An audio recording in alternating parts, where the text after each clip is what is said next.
विज्ञान प्रदर्शन के अवसर पर विद्यालय के संस्कृत विभाग द्वारा भारतीय ज्ञान प्रणाली पर आधारित प्रस्तुत है एक सुंदर नाटिका प्रकृति की ओर मुड़े। माँ माँ माँ माँ माँ बेटा क्यों चिल्ला रही हो? माँ, आज टीचर ने हमें एडवांस टेक्नोलॉजी के बारे में पढ़ाया। सचमुच ये टेक्नोलॉजी कितनी कमाल की चीज है ना। इसने हमारी जिंदगी को कितना आसान बनाया है। हाँ बेटा, वह तो सही बात है। लेकिन माँ, यदि ये टेक्नोलॉजी नहीं होती तो हमारा जीवन कितना मुश्किल होता। आजकल तो बड़े बड़े सर्जरी भी इसी के बल पर हो रहे हैं। यदि ये न होता तो सर्जरी कैसे हो पाती? हाँ बेटा, लेकिन आप जिस सर्जरी की बात कर रहे हो वो कोई नई बात नहीं है, वह तो बरसों पुरानी है। प्लास्टिक सर्जरी, मेडिकल फील्ड जो हम आज देख रहे हैं, इनका मूल आधार तो हमारा भारत का संस्कृत शास्त्र भंडार एवं प्राचीन भारत है। क्या? नहीं माँ, सर्जरी और संस्कृत शास्त्र? नहीं नहीं, संस्कृत में तो बस देवो देवो देवाः पठामि पठामि पठामो पठामा ही होता है। इसमें थोड़ी सर्जरी का कोई संबंध। आप तो कुछ भी कह रही हो। नहीं बेटा, मैं सच बता रही हूँ, ध्यान से सुनो। चिकित्सा विज्ञान और प्राचीन भारत का बड़ा गहरा संबंध है। तुम 4 वेदों के नाम तो जानती ही होगी ना? हाँ माँ, ऋग्वेद, यजुर्वेद, सामवेद और अथर्ववेद। बिल्कुल सही। इन चारों में से ही अथर्ववेद का एक अंश है आयुर्वेद, जिसमें चिकित्सा का ज्ञान भरा है। हमारे महान ऋषि मुनियों की परंपरा में आचार्य सुश्रुत, आचार्य चरक, आचार्य वाग्भट आदि अनेक महान ऋषि और चिकित्सक हुए हैं। दुनिया की सर्वप्रथम प्लास्टिक सर्जरी करने वाले महान ऋषि थे आचार्य सुश्रुत, जिन्होंने आज से 1500 साल पहले अर्थात 6ठी शताब्दी में इसकी खोज की थी। क्या तुम जानना चाहोगे कि आचार्य सुश्रुत कैसे काम करते थे? हाँ माँ, जरूर। तो चलो हम चलते हैं आचार्य सुश्रुत की प्रयोगशाला में।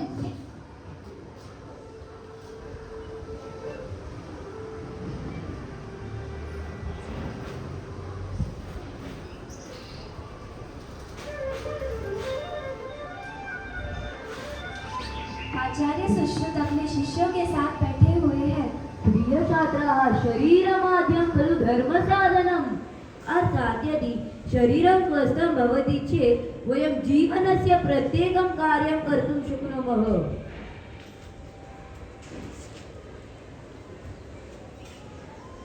एषा छुरिका अस्ति। एषा शरीरस्य अङ्गं कर्तयितुम् उपयुज्यते।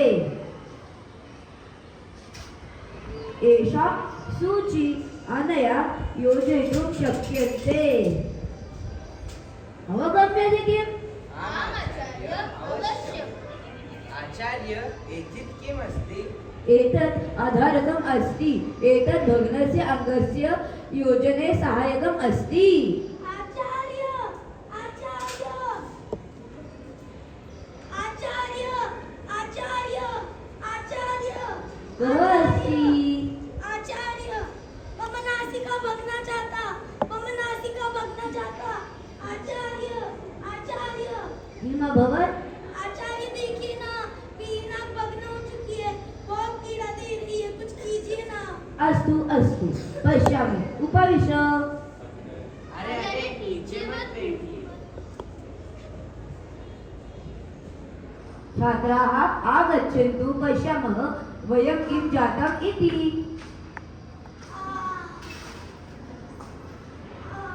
सुश्रुत और शिष्य मिलकर सर्जरी संपन्न कर रहे हैं। तो अनघा, हम यहाँ देख सकते हैं कि बिना किसी तकनीकी प्रयोग से रोगी की सर्जरी की जा रही है, जिसमें आयुर्वेदिक औषधियाँ, लेप, जड़ी बूटी युक्त पौधे एवं खनिज पदार्थों का प्रयोग हो रहा है। हाँ रहेगा, इसीलिए आचार्य सुश्रुत जी को प्लास्टिक सर्जरी का जनक माना गया है।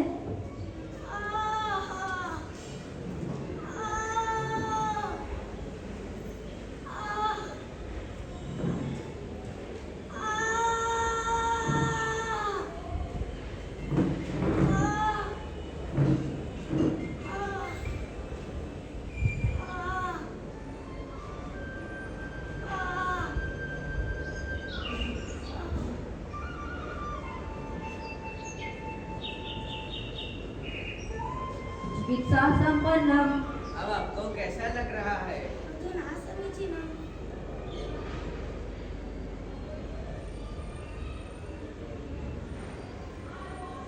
उत्थायोत्थाय सततं स्वस्थेनारोग्यमिच्छता धीमता यदनुष्ठेयं तत्सर्वं संप्रवक्ष्यते। अर्थात अच्छा स्वास्थ्य सफल जीवन की कुंजी है। अतः विद्वानों द्वारा बताए गए स्वास्थ्य संबंधी बातों का हमें नियमित पालन करना चाहिए और स्वस्थ समाज का निर्माण करना चाहिए। अत्युत्तमम् अत्युत्तमम् अत्युत्तमम्।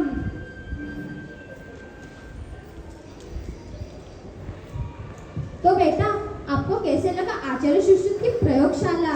वाह माँ, मैंने तो कभी सोचा ही नहीं था कि सर्जरी की शुरुआत 6th सेंचुरी में हुई थी। सचमुच हमारा प्राचीन भारत इतना समृद्ध था। माँ, आप आचार्य चरक के बारे में भी कुछ कह रही थी ना? हाँ बेटा, आचार्य चरक भी आयुर्वेद के महान चिकित्सक हुए हैं। तो चलो हम चलते हैं आचार्य चरक की प्रयोगशाला में।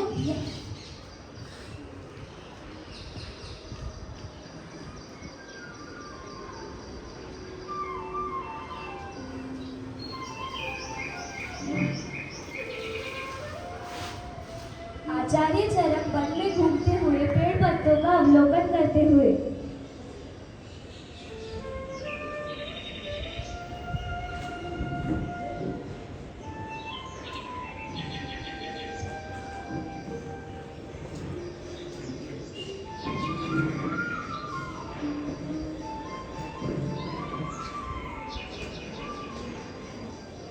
मित्रों, आज मैंने झाड़ियों में एक बकरी को चरते हुए देखा और तत्पश्चात ही वह गिरकर मृत हो गई।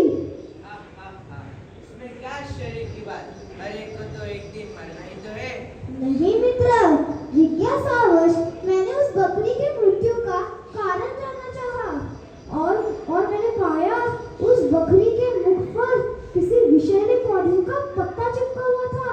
जब मैंने उस पत्ते का गहन अध्ययन किया तब ज्ञात हुआ ये तो अत्यंत विषैले पौधे की पत्तियां हैं। विषैला पौधा? नहीं, मुझे तो ये कोई सामान्य पौधा प्रतीत होता है। प्रिय मित्र, सावधानी से, ये विषैले पौधे की पत्तियां हैं। जरा मैं भी तो देखूं। अरे अरे, इसकी तो बहुत अजीब गंध है। हाँ, मैंने कहा था ना, ये विषैले पौधे की पत्तियां हैं। क्या इसका हमारे ऊपर भी प्रभाव होता है? कुछ भी तो नहीं। अरे रे, इससे तो बहुत जलन हो रही है। हाँ मित्र, तुम ठीक कहते हो। हाँ, बिना सोचे समझे किसी भी पत्ते का ऐसा प्रयोग हानिकारक हो सकता है। हाँ मित्र, तुम ठीक कहते हो। पर अब इस जलन का क्या करूं मैं? इधर आओ, रुको, मैं कुछ करता हूँ।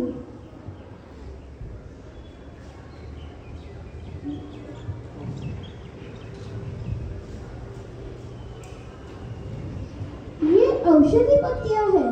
इनके प्रयोग से विषैले पौधों का विष अथवा जलन कम हो जाती है। जहाँ प्रकृति में ऐसे विषैले घटक है, वहाँ औषधियाँ भी है जो हमारी समस्याओं का समाधान कर देती है। ये प्रकृति ही हमारी सहायक है और यही हमारे जीवन का आधार है। अतः हमें प्रकृति की ओर ही चलना चाहिए। हाँ मित्र, जरूर।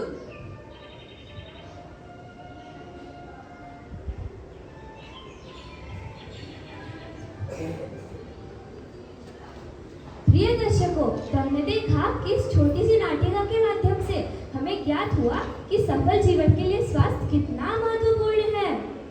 कोरुक कोरुक कोरुक। कौन है स्वस्थ? स्वस्थ कौन है? हितभुक मितभुक ऋतुभुक। अर्थात हमें पोषक भोजन ही ग्रहण करना चाहिए। मसालेदार एवं तला भोजन टालें। मर्यादित भोजन ही करें। जी हाँ अनघा, जरूरत से अधिक भोजन शरीर के लिए अत्यंत हानिकारक हो सकता है। मौसम के अनुसार ही भोजन करें। जी हाँ, मौसम हमारे शरीर पर बहुत प्रभाव डालता है, अतः हमें मौसम के अनुसार ही भोजन करना चाहिए। Yes Rahika, back to roots. हाँ अनघा, प्रकृति की ओर मुड़े।